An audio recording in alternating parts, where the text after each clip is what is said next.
Welcome to Often Pacing on Tab Radio Racing and Sport. Tim Walker will be joined by Matt Young and Oliver Cownie as they delve into the form for today's Pinjarra harness meeting, as well as an early look at tomorrow's meeting at Gloucester Park. We are Often Pacing. Ahead of what's going to be a wonderful week for harness racing in the state with the Tab Touch WA Pacing Cup. It is great to kickstart it with Often Pacing this morning. Great to have your company, Tim Walker, with you. A very busy half hour on the way. Deni Roberts is going to be a special guest after she was able to take out the WA Derby on Friday night with Christopher Dance, and clearly we'll look ahead to this week as well with Minstrel having drawn barrier 2 for the Tab Touch WA Pacing Cup. Also an eye towards the 4-year-old classic today at Pinjarra as the 4-year-old series starts to take shape. Before that, though, we need to get stuck into our two experts for this morning in Ollie Cownie and Matt Young. We're going to have a look at Pinjarra. Clearly no meeting tomorrow to look at with the meeting down here on Wednesday post-Melbourne Cup Day. And we'll get the best bets, though, to hopefully build a bank for a busy couple of days of racing here in the West. And we can get the snap reaction from Matt and Ollie as well on the Tab Touch WA Pacing Cup barrier draw. Matt, to you once again, good morning. Good morning, Tim. Ollie, everyone tuned in. Yeah, very good morning to you as well, Ollie. Morning, Tim. Morning, Matt. I've just seen some news on Twitter that Swayze has paid the late entry fee for the New Zealand Cup, so he's going to be heading to the New Zealand Cup to defend that, which we hadn't thought he would be until very recently. So that's really interesting news that's just broken there. $28,000 late entry fee to be paid. That is the report this morning. Jason Grimson is going to do that. So, Ollie, obviously we're keeping an eye on what's happening over at Kaikoura today, and it's a big day over there, one of the picturesque race meetings each and every year. So we're not too far away from New Zealand Cup Day. It's on the horizon. What's your thoughts? Can Swayze go over there and make it back to back? I definitely think there's some doubt around whether Leap to Fame will head over now. They've got some blood tests back, which they weren't totally happy with, and he's obviously already had a hiccup there being scratched from the Vic Cup, so there has to be some serious doubts about whether Leap to Fame does go over, and if he doesn't, then Swayze will turn up there and probably be a pretty overwhelming favourite. So would expect either way, even if Leap to Fame does go, I think Swayze is an outstanding horse, and off his effort in that Vic Cup where he won it so impressively, I think he's going to take plenty of beating in that race. All right, that is big news this morning that is coming out of the East Coast. Swayze set to head back to New Zealand, a $28,000 late entry fee to be paid. It is a really, really interesting piece of news that has come through there. Closer to home, Matt, let's get your thoughts on what we just heard about 45 minutes ago, the Tab Touch WA Pacing Cup barrier draw. If you did miss it, it was the all-important barrier number 1 that went the way of Penny Tiger, while barrier 2 belongs to Minstrel for this Friday night. 3 for Mighty Ronaldo, 4 for Jumping Jack Mac, 5 Mr. Smarty, Diego in 6, so the whole senior runners grouped together there. 7 for Tricky Mickey, 8 for Tenzing Bromac, Lavra Joe 9, Sangway Real 10, Captain Ravishing 11 and Swingband 12. We saw him very competitive in a Freo Cup from a favourable draw. Penny Tiger, Matt, can he do the same this week?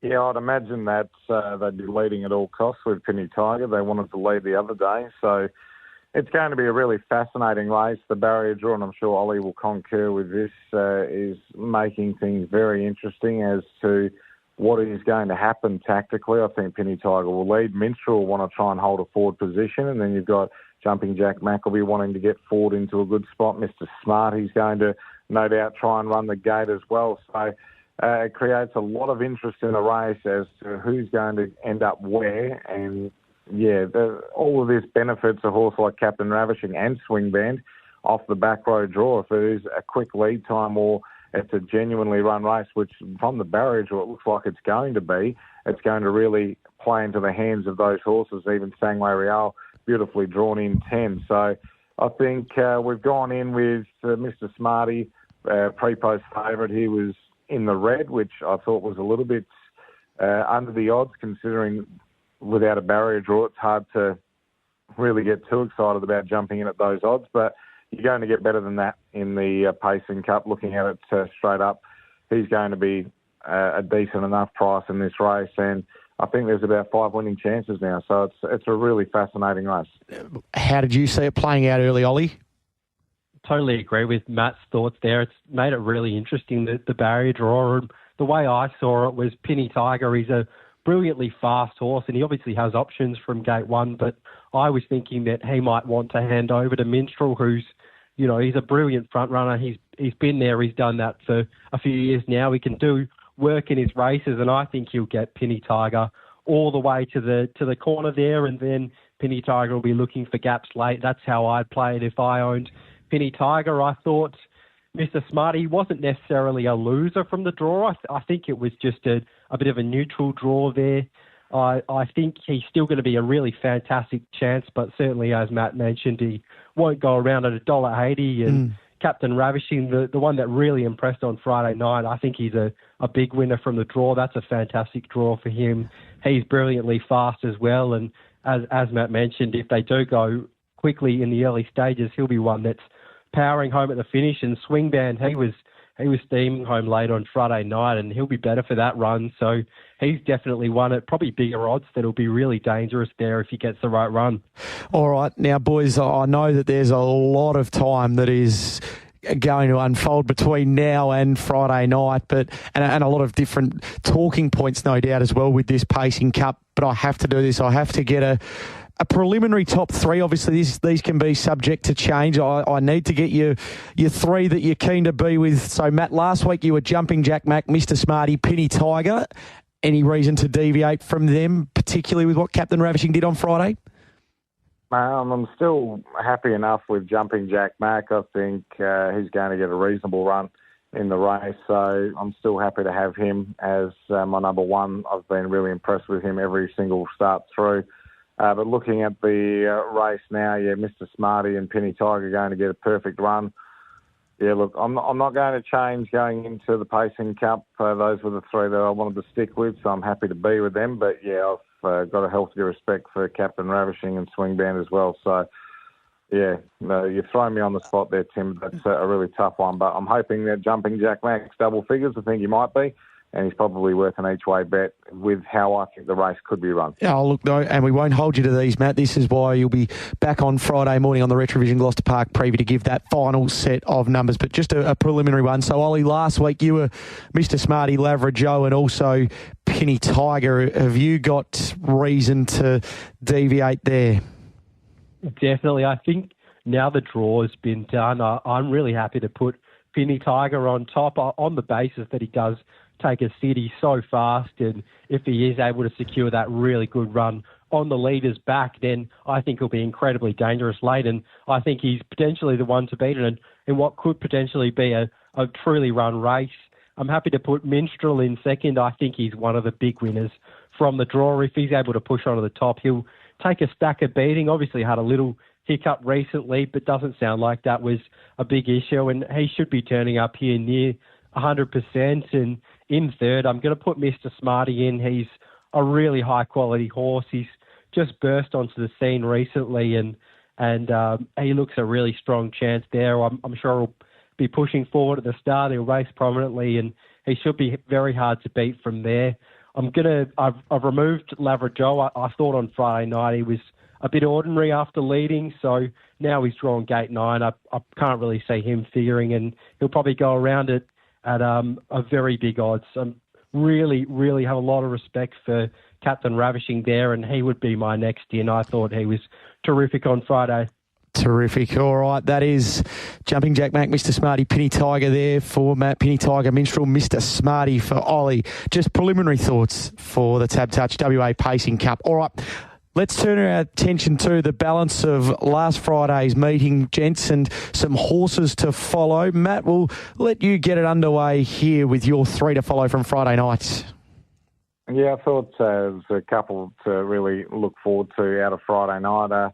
And one especially that I have to mention, watching the replays, was unbelievable performance. But Miss Hepburn, firstly, she was very unlucky in a race that was run to suit, but I just like how she travelled through the quick section. She never once looked sort of perturbed by what was happening in front of her, and she went to the line bolting. I know they only got home in 30 seconds, so I just really liked what I've seen of her through this whole preparation, and I think she's going to have a win very soon heading towards the end of the season. So Miss Hepburn, keen to keep following her. I thought Golden Lode's performance in the WA Derby, if you want to see a more unlucky performance, watch Golden Lode. You go a long way to see anything more unlucky than him. He was held up at vital stages. He was checked down the back straight. He was taken back through the field by Franco Encore and then checked with the interference that happened up ahead of him.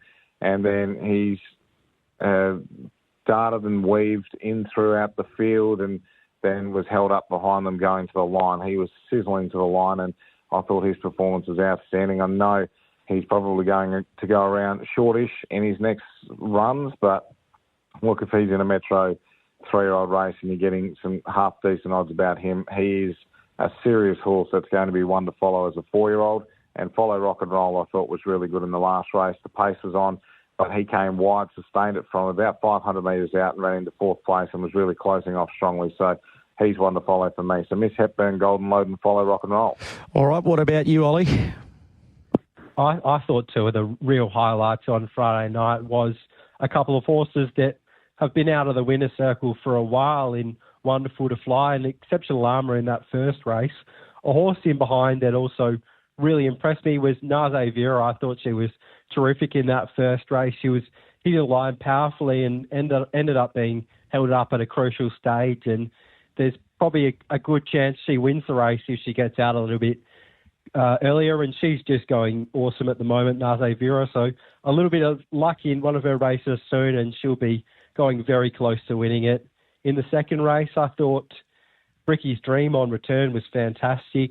He obviously had gate 9 there, so on paper he didn't really look much hope, and he was first up, and he really hit the line with some vigour, and they did run home pretty reasonably quick sectionals there. He was coming home quicker than anything else, and he's a horse that I've always had a really good time for. He went around in the Nugget Consolation last year as a 4-year-old, and things just haven't gone right for him as a 5-year-old this year. So I think he's a quality horse and we can follow him. And then my third horse to follow was High Price in race 7. I've made him a horse to follow a few times and he just hasn't had much luck in his races. That was the case again on Friday. Instigator was a fantastic winner and really impressed there, dashing home a really slick last half. But High Price made up really good ground in the concluding stages out wide on the track and thought he was fantastic there and would have run a pretty slick last half himself. So I think there's a race for High Price very soon. All right, so that is Naze Vera, Bricky's Dream and High Price for Ollie. Matt going with Miss Hepburn and rightfully Golden Lode out of the WA Derby. It was some performance and Follow Rock and Roll on Friday. So we turn our attention to Pinjarra today, and this is a nice little entree for what's to be a big week here in WA on the harness racing front, the 4-year-old classic, and it is on the agenda for both boys to talk about. So we'll get to that in just a moment, but we might get your first 2 selections, gents. So, Ollie, you're going to race 1 and 3. So just do those 2 if we can, and we'll save the 4-year-old classic once Matt's given his first 2. In the first race, it looks like a really good little trot, this one at Pinjarra. There's a few horses in this race that are going quite well. Saloon is a horse I've been with a few times, and he just continues to run well without winning, and he's certainly had a few chances. So I'm happy to be with Nicky's Son in this race. I thought he was really good last yard. He went very close to winning that one. He actually finished just behind Saloon, but in this race, he's got good gate speed, so I think Nicky's Son can push to the front. Saloon seems to go best when driven with a sit, so he'll sit behind Nicky's Son, and he'll certainly be a danger there. And given I've now jumped off and jumped on to Nicky's Son, I'm sure Saloon will be the one that's probably knocking him off, but I'm just hoping that Nicky's Son can get an easy enough run out in front and can potentially pinch that one. And then in race 3, I think there's a horse here that's nearing peak fitness now in Songster. I can't see it winning the race, but I can definitely see it showing enough gate speed to hold them all out and then take cover on a Duke to Be, who I think is clearly the one to beat in this race. Over the mile, I think Songster can hang on for a placing there. Matt mentioned on the preview this morning he was pretty keen to keep it safe as well. So I think Songster can hang on for a place at decent odds there. Okay, now, Matt, go to race 5 and 6 for your first two before the 4-year-old Classic. Yeah, look, I think the Little Master will be winning race number 5, but I just thought it was a good exacta play. Little Master, Good Time Louis. I think if you can get flip of the coin odds about Good Time Louis in a pay 1-2 race for the place, I think he's the way to go. He's a reasonably smart horse. He's got the draw. He beat Franklin Delano from a good draw a couple of starts ago. And I couldn't see Franklin Delano being able to sit sort of back in the field or outside of him and be able to stop him from running into second. So I think Good Time Louis a place is probably the way to go. But if you want a little bit maybe extra value, I'd say the exacta with the 1 and the 2. Okay. Race number 6 on the card, I was happy to be with Torpedo Rock each way. Look, I think Franco Ecuador's going to be incredibly hard to beat, but there is speed from 1, 2, 3 and 4. And over the lap race, Franco Ecuador is first up and going around the short odds. 2 from 2 for Torpedo Rock. I just thought on an each-way play, he will be getting home really well from back in the field, and he just seems to really sizzle. He's also had 0 luck recently. His last 2 zeros to his name, not really showing his true form. So his win 3 starts ago was good. I think he'll go pretty good in this race, so happy to be with him each way. $5.50 at the moment with Tab Touch. These markets are coming through as we speak. Okay, the APG Pinjarra 4-year-old Classic, the first of 4 really exciting 4-year-old races, and we know that Mr. Smarty and Never Ending will link up with these races in time. On the Black Flash is $2.75, Matt. $3.20 Sorodere Lusaka at $4.40. We'll have more with Deni Roberts on Lusaka in just a moment, but you were with On the Black Flash earlier on this morning on the preview. Yeah, look, I was happy to be with On the Black Flash. I looked at the race and I've sort of gone over it a few times in different scenarios, and I thought Sorodero would probably lead the event. Horses that he would hand up to in the race, Captain Bligh. He's a very good front-running top, but he is first up, and I just didn't see him getting the top. Soho Firestone, I didn't see him getting the top. Sky Lou, I think Aidan would be quite concerned that if he handed up to Sky Lou, it'd be very hard to beat. So, and then you've got Louis Dior, Rock Artist and Hull St. Louis from wide draws. So I thought Aidan would probably just have to bite the bullet and lead here, but that really brings in On the Black Flash into this race. He'll be leaders back, and even if he's not leaders back, I'm expecting him to be 3 back to pegs at the worst.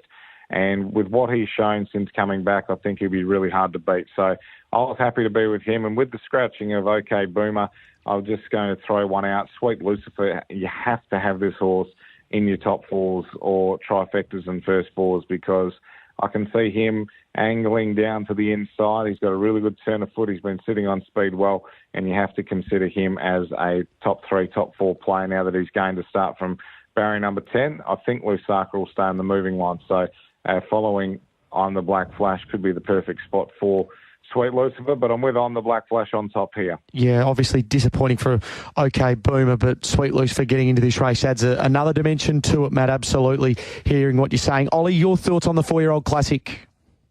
Well, I totally agree with Matt's thoughts on Sweet Lucifer there. I thought he was a terrific roughie now that he's gotten into the race, and he's just been outstanding this time in. He's come back a different horse, and they've done a fantastic job with him, so have to respect him. And if he does get the right run, can definitely see him figuring in the minor money. I saw it exactly the same as Matt. I thought off the back of some really good runs leading, Sorodere would want to lead the race. He led a Higgins Memorial heat, and he was able to hold them off there. He copped a bit of pressure, and he was still too good leading, and then he was able to find the front after burning early in the final, and he led and won that race as well. So he is a very capable front runner, Sorodere, which I think gives On the Black Flash every chance in that race. He's certainly going to be very hard to beat if he gets that run. He's brilliantly fast. He was terrific in the Derby last year when he finally got out of the clear. He flashed into third there. So have a lot of respect for Sorodere leading, but I do think On the Black Flash is going to be incredibly hard to beat on his back. And Lusaka might also be the danger first up from a spell. He's a very classy horse, and it's a fantastic field. It's going to be a great race. Looking forward to seeing how this afternoon plays out. 4:18, it gets underway. All right, Ollie, Matt, thanks for your time this morning, gents. We might have to put you on overtime. We've held you a little bit longer this morning, but we do appreciate your analysis of Pinjarra today and also a look back to last Friday night. Matt, we'll hear from you, probably catch up with you on Wednesday morning, I would have thought, for a preview of the Wednesday meeting at Gloucester Park, and the Racing WA Harness X page will be the place to be. Looking forward to it, Tim. All the best. And Ollie, you enjoy the Pacing Cup this week and all of the action that does unfold out of New Zealand as well this afternoon, and that big news, just as you mentioned earlier on, that Swayze is going to pay up and head back to defend his title. Looking forward to it. Thanks, Tim. There is Ollie Cownie and Matt Young. All right, we're going to take a very short break. When we come back, Deni Roberts will be with us following the win of Christopher Dance on Friday nights. They are Often Pacing on Tab Radio, Racing and Sport. It's just gone 10 minutes to 10 o'clock. Great to have your company on this Monday morning. And it is time to welcome in the winning driver from Friday night's Sky Racing WA Derby, that being Deni Roberts with Christopher Dance. Too good in the 3-year-old feature. Deni, a very good morning to you and congratulations. Good morning, Tim. Thank you very much. How big of a thrill was Friday night? Yeah, I think it's definitely my favourite Group 1. I've won for sure. I don't know what it is about the Derby, but it's a bit special, that one. So yeah, I was pretty pumped up afterwards, and yeah, adrenaline was running high. I was pretty stoked. Obviously, you had a decision to make as well, coming from barrier number 9, Christopher Dance. You had Vegas Strip, who delivered your first Group 1 a little over 12 months ago. Does the fact that you pulled the right rein in terms of selecting who you were going to drive play a role in why this is your favourite Group 1? I think so. All of our 5 runners were all in really good form, and I was almost going to lead towards the draw, and even Friday morning I was still kicking myself and thought I should have gone with Vegas, but I just know the motor of Christopher Dance, and sitting behind him at home, he's just all class. So I was hoping that prevailed, and yeah, it did. It certainly did. How impressed were you by the way that he put away what was, as you say, a very, very good field there on Friday night? And you know better than anyone about the other 4 runners from the stable that were engaged in the race. So it was a high quality edition of the Derby this year. Yeah, definitely. I didn't think he should have put them away like that. Even though he wasn't involved in the lead, he was still following a strong speed and still, had to make that 3-wide move pretty far out. So it's not like he had an easy go of it. I thought the margin should have been a lot closer, especially with the depth of the field. So I think that just goes to show just how good he is. And we asked Greg this question last week when we spoke to him in the lead up to the Derby. Does he give you the indication now that he's going to go on to bigger and better things as a 4-year-old, thinking even towards this time next year? Could he be doing what we're seeing from Mr. Smarty and taking on the best of the free-for-allers? Yeah, I can't see why not, Tim. He's got all the attributes of a top liner, and he's still knocked off when he hit the front on Friday. I think when he's got something to really challenge him, you'll see a pretty nice version of him. He's going to come back bigger and better and stronger next time. So yeah, can't wait to see what comes with him. Yeah, he's a very, very exciting prospect. And just on the rest of the team's runners there on Friday night, Matt just mentioned about the run of Golden Load, a terrific performance. Obviously, then you came along very good as well. But right throughout this build-up to the Derby, they've all been thereabouts knocking on the door, and you must be pretty rapt with how all of them performed there on Friday night too. Yeah, so proud of all of them. It was, an effort by the whole team to get, 5 in, and credit to Greg and Sky to have all 5 of them in great form and ready to go right when it mattered. And yeah, Golden Load's run was enormous. It would have been, I probably wouldn't have liked to see if he had a better run, but yeah, whether he would have beat me, I'm not sure, but he definitely would have run a nice second. So yeah, he's got a very promising future, and yeah, then you came along, he's just gone to leaps and bounds every start. I think he'll be an even better 4-year-old. So, yeah, no, I couldn't be happier with our boys on Friday. All right, rightfully so. Deni Roberts is with us on the program. You've mentioned a number of times in interviews post-race that Artie by the Seaside, she is so very exciting. It was Friday night, the perfect blowing out of the cobwebs ahead of the first of the mares features this week? Yeah, it was. Obviously, I set her a bit of a task the start before, and she had a bit of a torrid run there. And on Friday, she was probably the most relaxed I've ever had her, and I was actually slightly concerned. But when I asked her, yeah, she was full of running. So perfect. I think lead up sort of hit out for her leading into this Friday, and we just got to hope for a draw. All right, now speaking of hoping for a draw, well, that part of the equation has been ticked for Minstrel in this Friday's Tab Touch WA Pacing Cup. He was due this one. Oh, so was I. I can't remember the last time we drew that well, so yeah, he's going to be not used to it at all, but yeah, great for him to draw right in and amongst it, definitely. So, missed the run a couple of weeks ago. Is everything on track behind the scenes with him?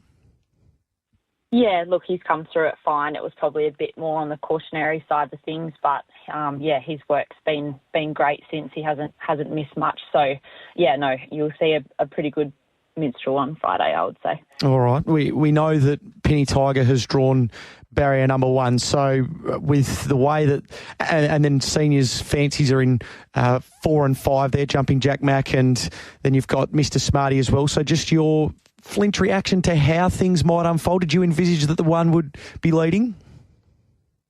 Yeah, well, obviously it's got the best gate speed out of the field. It's got options. Usually, sometimes it would take a sit over the longer trip, but, it's Pacing Cup, you're drawing 1. But I'd say there'd be a few seniors runners and us are all going to be looking for forward spots there early. So, yeah, they'll be a bit on early, I think, to find positions. But, yeah, I think we'll see what happens on Friday. All right. And just a word on Tenzing Bromack and how he's tracking behind the scenes as well. Yeah, look, they're neck and neck on their work. Minstrel and Tenzing Bromack, they work together most times, and yeah, there's not much between them at the minute. So yeah, if they happen to go silly, he's definitely a knockout chance. All right, so that is this Friday's Tab Touch WA Pacing Cup. Now, keen to get your thoughts today, if we can as well. The 4-year-old classic Lusaka is right there in the thick of things and has drawn relatively kindly for this first up assignment today. Is everything on track with him? Yeah, no, very excited to get him back to the races. He always goes so good fresh. So, yeah, definitely a nice field to come back into. But he's got a nice draw there. He's not used to good draws either. So, yeah, we've got some options there early, I guess. But, yeah, he's got a pretty nice turn of foot. So, as long as he's handy enough, he should be in the finish there. All right. Outside of that, I know we've covered a bit of ground. Is there one other that you're looking forward to today? Is it perhaps another 3-year-old in the Little Master? Yeah, the Little Master, definitely. We had a few setbacks with him, and if we didn't have them, he probably would have been another Derby prospect. So pretty excited to get back behind him. He's got a nice draw of a short trip, and, yeah, he can run some pretty good sectionals. So, yeah, he's probably the other one I'm looking forward to. Well, hopefully it is a good start, a good continuation of the week. Obviously, last Friday night was terrific for you, Deni, and well done to yourself and also Greg and Sky on a really good achievement with all of the 3-year-olds right there in the first half of the field on Friday night. And let's hope that it rolls on to today and then again on Friday night. And thanks for your time this morning on Off and Pacing. Thanks, Tim. Anytime. All the best. There is Deni Roberts with us, rounding out Off and Pacing for this Monday morning.